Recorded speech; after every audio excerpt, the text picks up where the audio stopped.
I lijep pozdrav svima, evo nas danas u novom videu. Danas idemo u jednu novu avanturu koja će zaista i biti avantura po vremenskim uslovima koji nas očekuju. Idemo na lokalnu planinu Šešićku, odnosno Šešićku planinu koja se nalazi na obroncima Vlašića. Za one koji manje poznaju, mislim da nam je ostao samo taj dio Vlašića da istražimo, tako da bi upotpunili tu priču danas ćemo to obići. Nismo baš sigurni koliko je dugačka tura, ali mislim da nije ispod 10 km u oba smjera, a ne bi me iznenadilo da bude čak i preko 15. U svakom slučaju javlja nam neku slabiju kišu u ranim jutarnjim satima. Sad nije sunce, ali očekujemo nekad tamo oko 10 sati kišu, dok poslije podne javlja ozbiljnu kišu, tako da se nadam da već da ćemo stići do doma na Galici. Nismo dugo planinarili, odnosno nisam ja dugo planinario, ima već više od mjesec dana, tako da će biti poprilično izazovno za mene, ali mislim da tura nije zahtjevna jer krećemo sa Gostilja, tako da mislim da ne bi trebali imati neki veći problema. Što je karakteristično za ovu planinu je da nije poznato da ima neki svoj zapravo vrh, nego put jednostavno vodi od Gostilja prema Galici i mislim da ćemo imati neke lijepe vidikovce na tom putu. To je u mojoj glavi, sad vidjet ćemo u realnosti kako je to.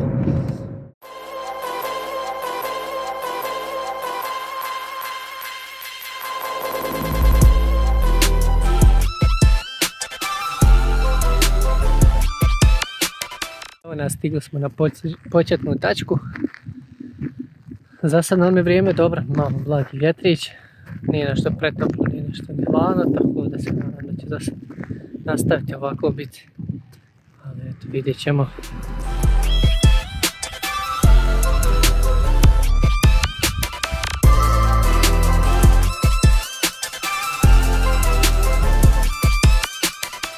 Danas ću vas voditi ovom rutom gdje se krećemo sa Smeta Gostilj preko Šešićke planine do Galice. Sada se nalazimo na prvom, ajmo reći, jednom dijelu, najzahtjevnijem dijelu putanje, penjanje do mjesta Mlakva, dijela na Šešićkoj planini. Sada se nalazimo na području takozvanom Ademova koliba. Širi reon ovdje ima naziv po nekada Adema kolibe, ovdje se i ona nalazila na ovom lokalitetu i sve ovo obuhvata ovaj geografski ovdje pojam bliži taj naziv. Sada ćemo se kretati šumskom trasom koja se postepeno penje i ovdje ćemo vidjeti ovdje gore ono kao sedlo kada ste išli jedno udubljenje, tu ćemo gore se na kraju ove etape prvog dijela popeti. Ako imate bilo kakvo pitanje, pitajte usput, bit će malo i lovačkih vjerovatno. Ovo je najzahtjevniji dio ovdje. Jeste, ovo nam je sad penjanje, ali polako ćemo pratiti tempo kada kažete ako nekom treba odmor. Kako je stanje s vremenom? Mislim samo aktualno, šta su javili? Kiša će biti? Kiša poslije podne, nemamo puno vremena za... Znači mi moramo otići gore i vratiti se. Takav je plan. Da nas posluži lijepo vrijeme. Idemo dalje.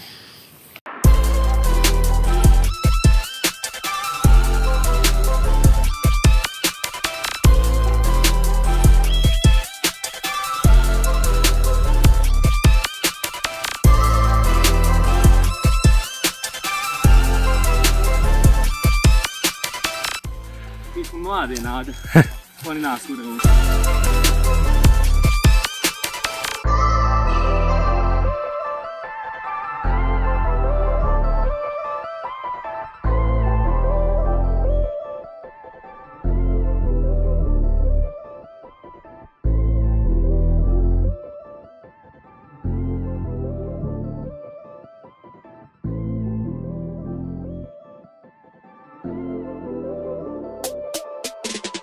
Evo nas, poprilično smo odmakli od početne tačke.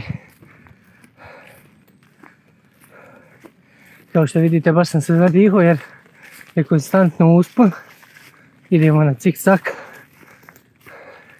Sad smo na nekih 1400 metara, a krenuli smo sa nekih 1000 metara nadmorske visine. dobra stvar je što je hladovina, a loša stvar je što je velika vlaga.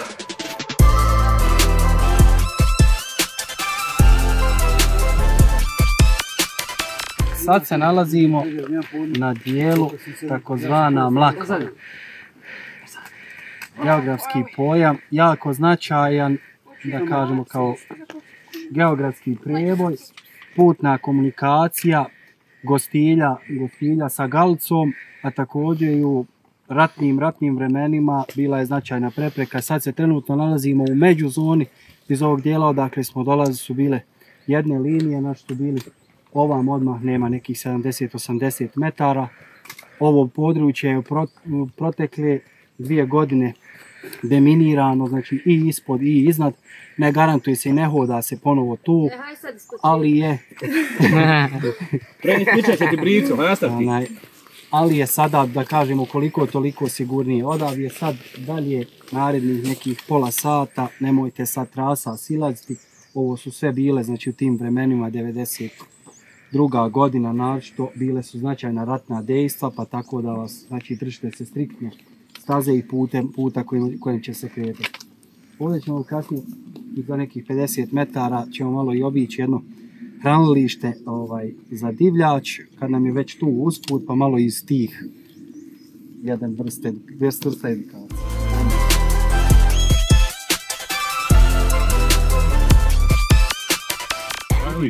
Vidite iza čavla ovdje bure, znači narodno. Jedna vrsta lovno-uzgojnog objekta, znači objekti koji služe za uzgoj, zaštitu divljači, unapređenje zdravlja, vitalne sposobnosti, kondicije, takozvana poluautomatska hranilica, aktivira se, znači staje sva vrsta, može se unositi zrnaste hrane, najčešće je to kukuruz, ali može zob, pšenica, ječam. Ona se aktivira i štima se, vidi, onda ona ima svoj onda bijeli panel, puni se akumulator koji se nalazi u da kažem, postolju ispod ovom kutiji i također ima tajmere koji može se naštimati na određeno vrijeme koliko puta i kada dnevno da baca kukuruz. I upali se i ona okreće i razbacuje kukuruz, vidite ispod. Mi imamo, znam da noćas nije ništa dolazilo, bio je sinoć rano medvjedi ovdje, a imamo evo ovdje, vidite kamera tamo. Znači konstantno se vrši nadzor kako zbog toga da pratimo koja vrsta divljači dolazi, da vidimo kakvog je zdravlja, a svakako i da ne bi bilo zloupotrebe ovih hranilišta, da se ne bi puštali psi ili eventualno vršio krivolov, tako da se nadgledaju.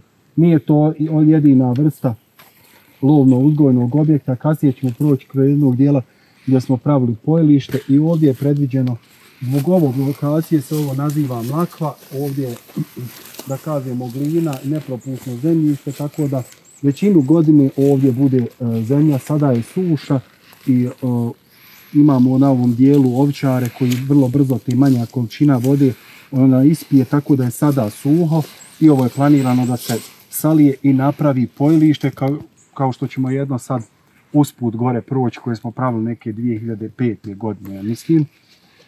Imamo također i solilišta, također unos divljač ne može pronaći sol u prirodi, prirodno da kažemo, tako da mi unosimo na solilišta, postavlja se da bi nadoknadili taj dio hrane koja njoj treba. Eto.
Evo nas na poljanama, ovaj zaista je bio prelijep, malo nam puše vjetar, ali da sad nema kiše što je najbitnije, mada laš je takav da se kroz vrlo kratak period može promijeniti sunce u oblake ili što je još gore u kišu, ali se nadam da neće, bar dok ne dođemo do doma.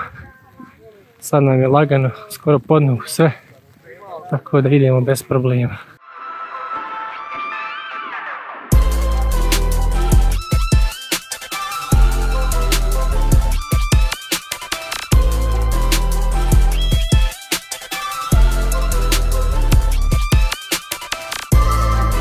Neobećavajući oblaci iznad nas, počelo i grmiti.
Ovdje kapelca jedna.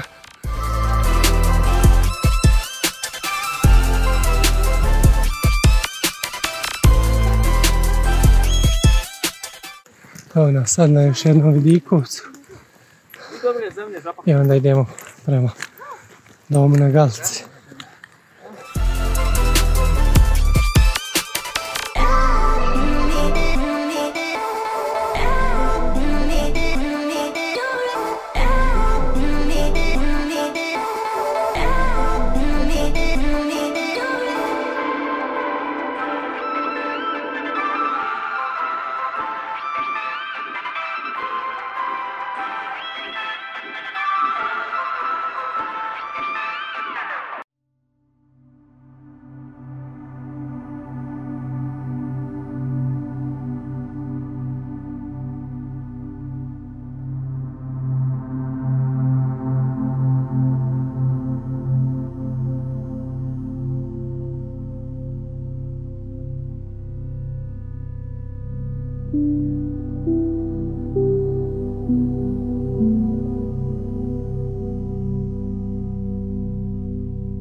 Evo nas, završili smo ovdje slikanje i odmor na Vidikovcu.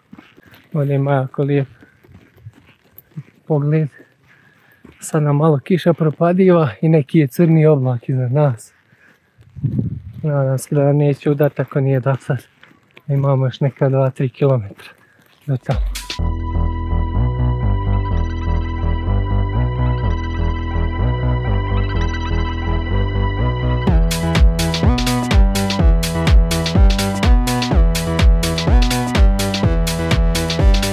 Zanimljivo je zapravo kako sam mislio da je ova tura zapravo kraća, a na kraju će se ispostaviti nekih 10 km, čak možda i više.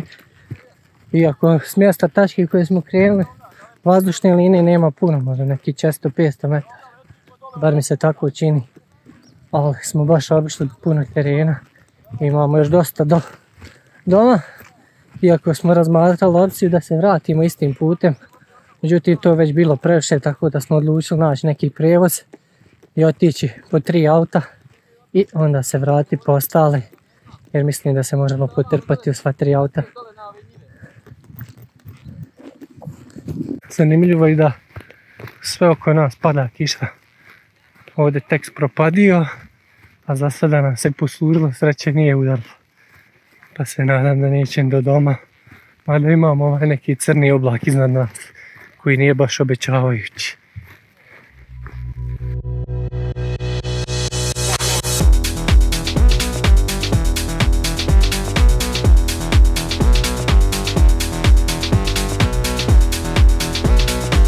Evo nas napokon kod doma.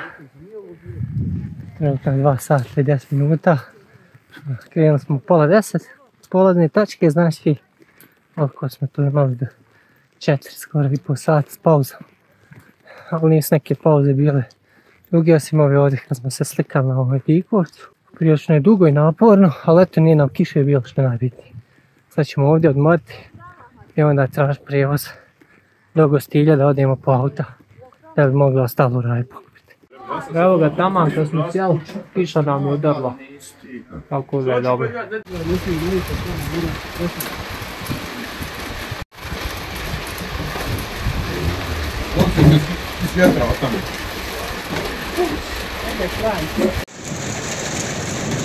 Evo nas, sada smo se vratili po auta. Dovukao nas jedan gospodin tu sa doma i sada mi idemo sa 4 auta poostali na dom, jer bi bilo poprilično puno da se vraćamo pješke, a i vremenski uslovi se pokvarili. Mada evo vamo vidimo da je suha cesta, što znači da je bilo malo kiše ili možda čak i nikako, ali eto vidjeli ste na videu zapravo kako je tamo bio pljusak i koliko je padalo. I eto imali smo sreće da zapravo dođemo u dom i čim smo sjeli zapravo je udarila kiša i bilo je tu nevrijeme. Evo nas, završili smo ovu današnju avanturu koja se završava, kao što možete vidjeti, sa zaista jednom jakom kišom i na svu sreću nismo pokisli, odnosno ostali smo suvi, jer smo, kako sam već govorio, uspjeli otići po naša auta i rasporediti da se svi vratimo suhi, jer da smo se vraćali po ovakvom pljusku, mislim da na nama ništa ne bi ostalo suho i vjerovatno bi se razbolili, jer je dosta kiša jaka i dugo ima za ulodak. To je to što se tiče ovog videa, pa se vidimo u neki od narednih.